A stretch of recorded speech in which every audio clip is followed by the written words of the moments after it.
नमस्कार दोस्तों, विज्ञान वीडियो लेक्चर में आपका स्वागत है। आज हम छठी कक्षा का अध्याय पौधों की कहानी को शुरू करने जा रहे हैं और इस अध्याय का आज हम पहले भाग को समझेंगे। तो आइए जानते हैं कि आज के वीडियो में हम क्या-क्या पढ़ने वाले हैं। सबसे पहले हम शाख, झाड़ी एवं वृक्ष के बारे में पढ़ेंगे और इनमें हम अंतर को भी समझेंगे।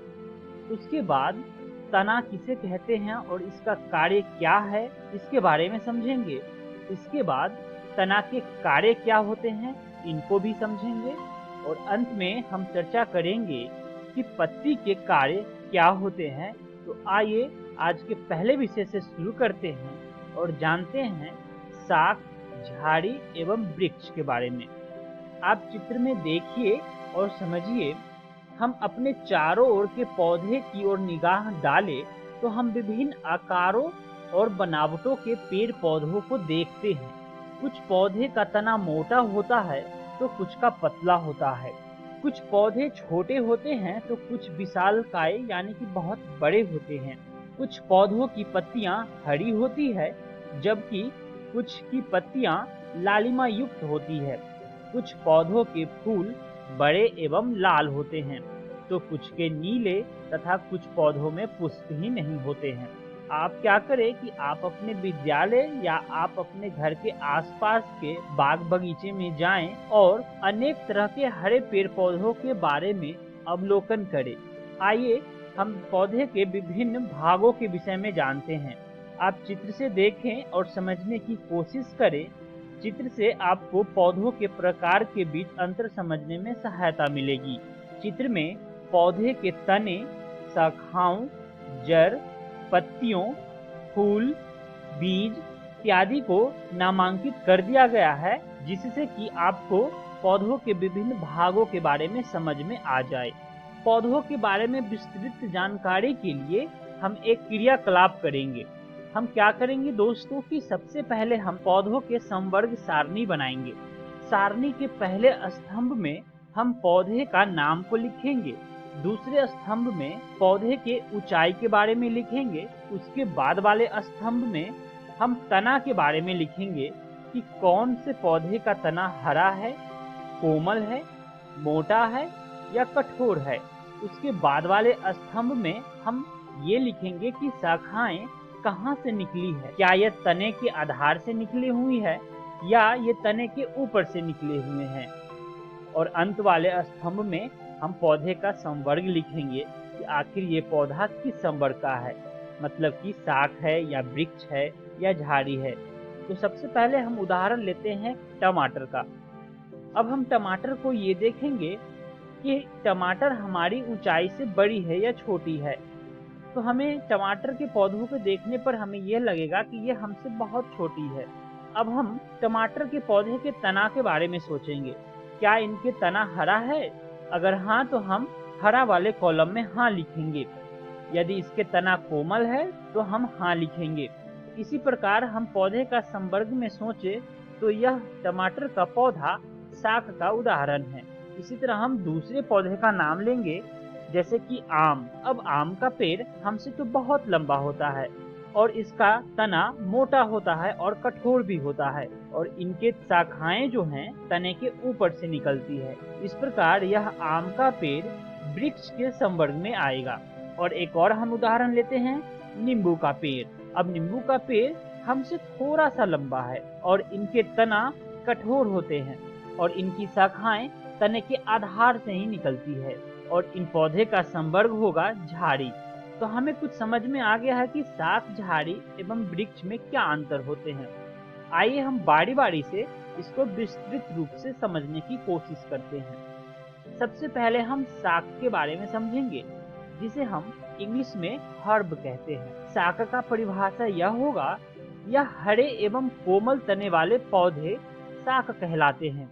ये सामान्यतः छोटे होते हैं और अक्सर इनमें कई शाखाएं नहीं होती है जैसा कि आप चित्र में देख रहे हैं। इसके बाद हम झाड़ी के बारे में समझेंगे जिसे इंग्लिश में हम श्रब कहते हैं।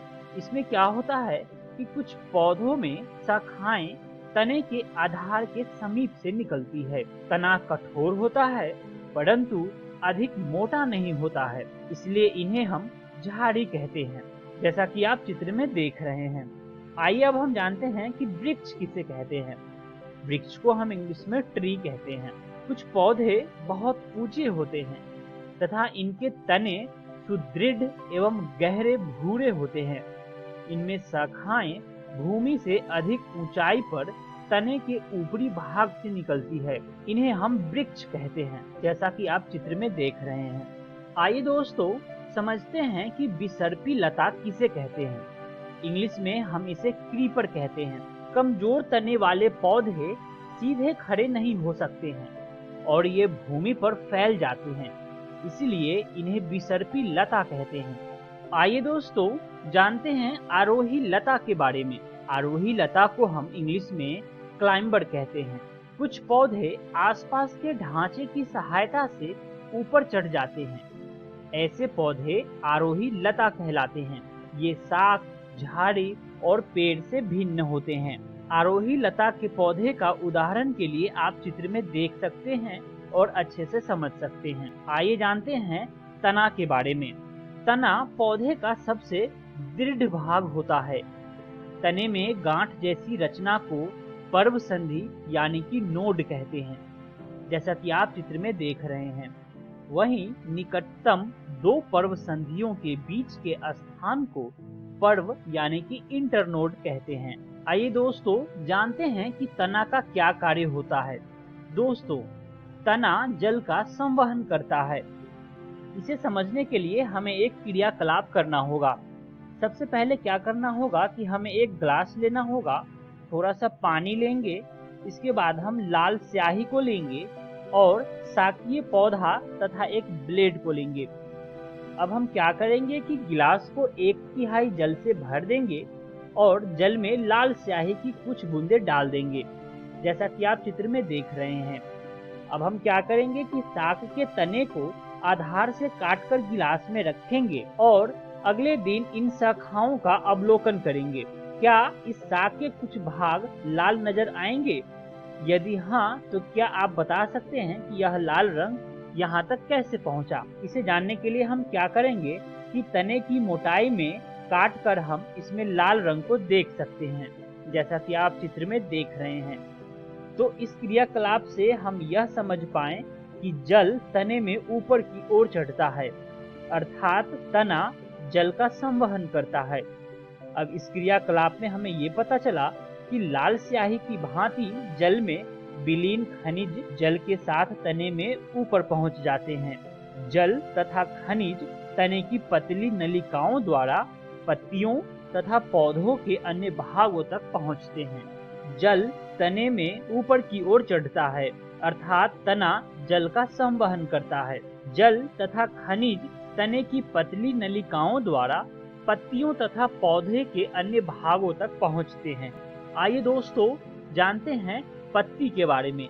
इंग्लिश में हम इसे लीफ कहते हैं। आप चित्र में पत्ती के संरचना के बारे में अच्छे से समझें। क्या होता है कि पत्ती का वह भाग जिसके द्वारा वह तने से जुड़ी होती है पर्णवृंत कहलाता है। पत्ती के चपटे हरे भाग को फलक कहते हैं। क्या आप अपने आसपास के पौधों की पत्तियों में इन भागों की पहचान कर सकते हैं? क्या सभी पत्तियों में पर्णवृंत होता है? अब पत्ती के विषय में और अधिक जानकारी प्राप्त करने के लिए हम क्या करेंगे कि उसकी छाप ले लेंगे। पत्ती की इन रेखित संरचनाओं को सिरा कहते हैं। क्या आपको पत्ती के मध्य में एक मोटी सिरा दिखाई देती है? इसे हम मध्य सिरा कहते हैं। पत्तियों पर सिराओं द्वारा बनाए गए डिजाइन को सिरा विन्यास कहते हैं। आप चित्र में सिरा विन्यास को देख के समझ सकते हैं। यदि यह डिजाइन मध्य सिरा के दोनों ओर जाल जैसा है तो यह सिरा विन्यास जालिका सिरा विन्यास कहलाता है। वहीं आप चित्र में देख रहे होंगे कि घास की पत्तियों में यह सिराएं एक दूसरे के समांतर होते हैं। ऐसे सिरा विन्यास को हम समांतर सिरा विन्यास कहते हैं। आइए दोस्तों पत्ती के कार्य क्या होते हैं इसके बारे में समझते हैं। इसे समझने के लिए हमें एक क्रियाकलाप करना होगा। यह क्रियाकलाप हमें दिन के समय में करना होगा जब धूप खिली हो। इस क्रियाकलाप के लिए हमें स्वस्थ और भली भांति सिंचित और धूप में रखे हुए पौधों को लेना होगा। किसी पौधे की पत्ती वाली शाखा को चित्र के अनुसार एक पॉलीथीन की थैली से हम ढककर धागे से बांध देंगे। अब हम दूसरे पॉलीथीन की खाली थैली पर भी धागा बांधकर धूप में रख देंगे। कुछ घंटों के बाद पॉलीथीन की थैली के आंतरिक पृष्ठ को ध्यानपूर्वक देखेंगे तो हम क्या अंतर देखते हैं कि थैली के अंदर जल की बूंदें दिखाई देती है। तो आप बता सकते हैं कि यह बूंदें कहाँ से आई है? जल की यह बूंदें पत्ती से जल वाष्प के रूप में निकली है। इस क्रिया को वाष्पोत्सर्जन कहते हैं। इस प्रक्रम के द्वारा पौधे बड़ी मात्रा में जल को वायुमंडल में छोड़ते हैं। इस प्रकार से दोस्तों, हम आज की वीडियो का सारे विषयों का अध्ययन कर चुके हैं। आइए जानते हैं कि आज की वीडियो में हमने क्या क्या सीखा। सबसे पहले हम शाख, झाड़ी एवं वृक्ष के बारे में अंतर को समझा। उसके बाद तना के बारे में जाना। उसके बाद तना के कार्य क्या होते हैं इसके बारे में भी समझा। अंत में पत्ती के कार्य क्या होते हैं इसके बारे में जाना। आइए जानते हैं कि अगली वीडियो में हम क्या पढ़ेंगे। सबसे पहले हम पत्तियों द्वारा प्रकाश संश्लेषण के बारे में पढ़ेंगे। उसके बाद जड़ यानी कि रूट किसे कहते हैं इसके बारे में समझेंगे। और अंत में पुष्प यानी कि फूल, इंग्लिश में फ्लावर कहते हैं, इसे भी हम समझेंगे। आशा करता हूँ कि आज का वीडियो आप सभी को पसंद आया होगा। मिलते हैं अगली वीडियो में। धन्यवाद।